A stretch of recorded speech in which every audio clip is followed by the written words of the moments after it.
क्या तुम्हें भी इलेक्ट्रोकेमिस्ट्री देखते ही लगता है कि क्या यही चैप्टर बचा था जिंदगी मुश्किल बनाने को? तो टेंशन बिल्कुल मत लो, क्योंकि मैं तुम्हें इलेक्ट्रोकेमिस्ट्री इतना इजी, स्टोरी वाली और फुल मसालेदार मूवी स्टाइल में समझाने वाली हूँ कि तुम खुद बोलोगे कि ये चैप्टर टफ नहीं, फुल पैसा वसूल है। यहाँ ना कोई बोरिंग इक्वेशंस होंगी, ना रटने वाली डेफिनेशंस, बस एक धमाकेदार स्टोरी जहाँ इलेक्ट्रॉन्स हीरो बनेंगे और जिंक और कॉपर की होगी धमाकेदार एंट्री और सोल्ट ब्रिज होगा बिल्कुल पड़ोस वाले अंकल के जैसा जो कहेगा बच्चों झगड़ा मत करो। तो चलो स्टार्ट करते हैं electrochemistry, the super hit story of electrons. मैं डॉक्टर आशा आप सभी का अपने YouTube channel concept craft chemistry पर वेलकम करती हूँ। स्टोरी स्टार्ट करने से पहले अगर आपने अभी तक मेरे चैनल को सब्सक्राइब नहीं किया है तो please do subscribe my channel. अगर वीडियो पसंद आए तो लाइक कीजिए, दोस्तों के साथ शेयर कीजिए और बेल आइकन को प्रेस कर लीजिए ताकि आपको मेरे आने वाली वीडियोस के नोटिफिकेशंस मिलते रहे। तो लेट्स स्टार्ट द स्टोरी। हम इस वीडियो में क्लास 12 एनसीईआरटी केमिस्ट्री को कवर करेंगे। हमारी कहानी के कुछ कैरेक्टर्स हैं, पात्र हैं। वन इज ऑक्सीडस यानी ऑक्सीडेशन किंग, जिसे इलेक्ट्रॉन्स खोना पसंद है। नेक्स्ट इज रिडक्टर यानी रिडक्शन क्वीन, जिसे इलेक्ट्रॉन्स लेना पसंद है। सॉल्ट ब्रिज एक शांति का रक्षक, एक ऑल्ट मॉन्क है जो बैलेंस बनाने में विश्वास रखता है। Zinc and copper are the two rivals of each other, एक दूसरे के प्रतिद्वंदी है।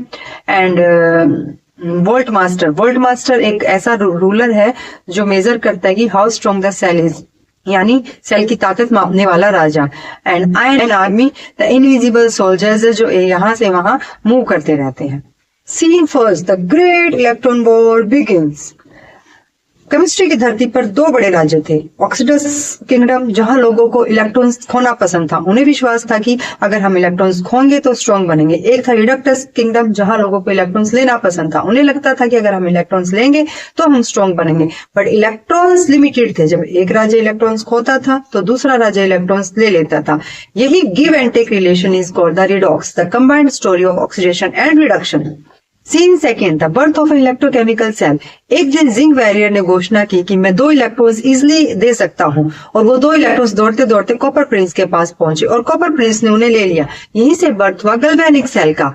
सोचो जैसे 2 किंगडम्स के बीच में एक वायर लगी है और इलेक्ट्रॉन्स उसमें दौड़ रहे हैं। यही रनिंग ऑफ इलेक्ट्रॉन्स को हम बोलते हैं electric current. Scene third, salt bridge the peace keeper यानी शांति का रक्षक। इलेक्ट्रॉन्स की दौड़ की वजह से सॉल्यूशंस अपना बैलेंस खोने लगते हैं और तभी एंट्री होती है सॉल्ट ब्रिज की, जो बोलते हैं बच्चों झगड़ा मत करो, मैं बैलेंस बनाकर रखूंगा। और वो क्या करते हैं, वो नेगेटिव आयंस यानी एनायंस को एनोड की तरफ भेज देते हैं और पॉजिटिव आयंस यानी कैटायंस को कैथोड की तरफ भेज देते हैं, और इस तरह से इलेक्ट्रिकल न्यूट्रलिटी बैलेंस हो जाती है। तो सॉल्ट ब्रिज के 2 काम होते हैं, एक तो वो सर्किट को कंप्लीट करता है और दूसरा वो इलेक्ट्रिकल बैलेंस को बनाकर रखता है, यानी maintain electrical neutrality. Scene 4, the anode cathode drama.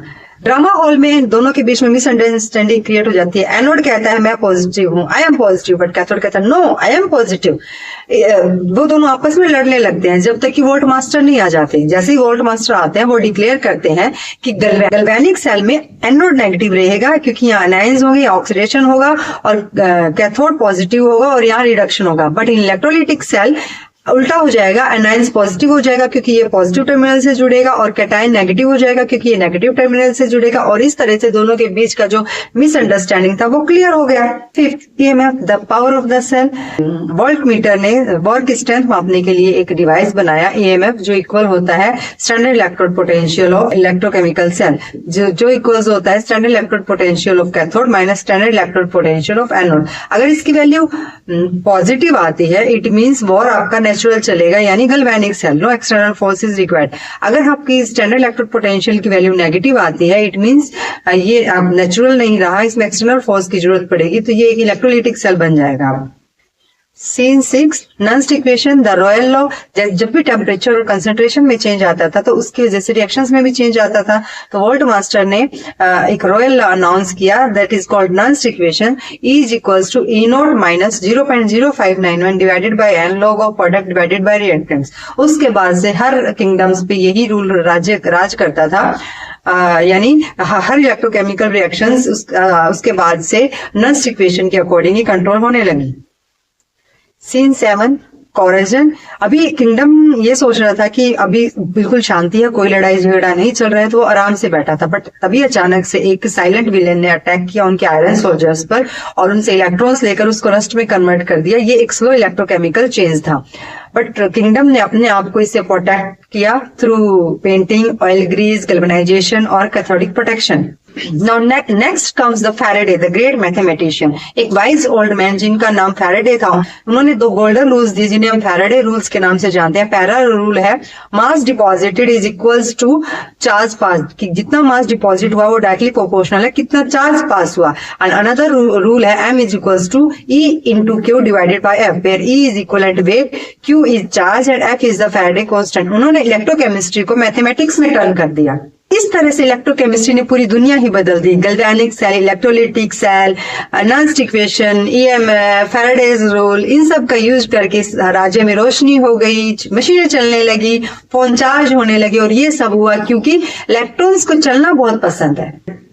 और इस तरह से आज हमने क्लास 12th का इलेक्ट्रोकेमिस्ट्री की कहानी पूरी पढ़ ली है और हमने कुछ कंसेप्ट्स को समझ लिया। आई होप आपको ये वीडियो पसंद आई होगी। अगर आपको ये वीडियो पसंद आई है तो प्लीज इसे लाइक कीजिए और अपने दोस्तों के साथ शेयर कीजिए, और हाँ, मुझे कमेंट करके जरूर बताइए कि आपको ये कहानी कैसी लगी। और अगर आप किसी और चैप्टर के ऊपर भी कहानी सुनना चाहते हैं तो मुझे वो आप कमेंट करके जरूर बताइएगा। चलिए आपसे मिलते हैं नेक्स्ट वीडियो में, तब तक के लिए बाय बाय, टेक केयर।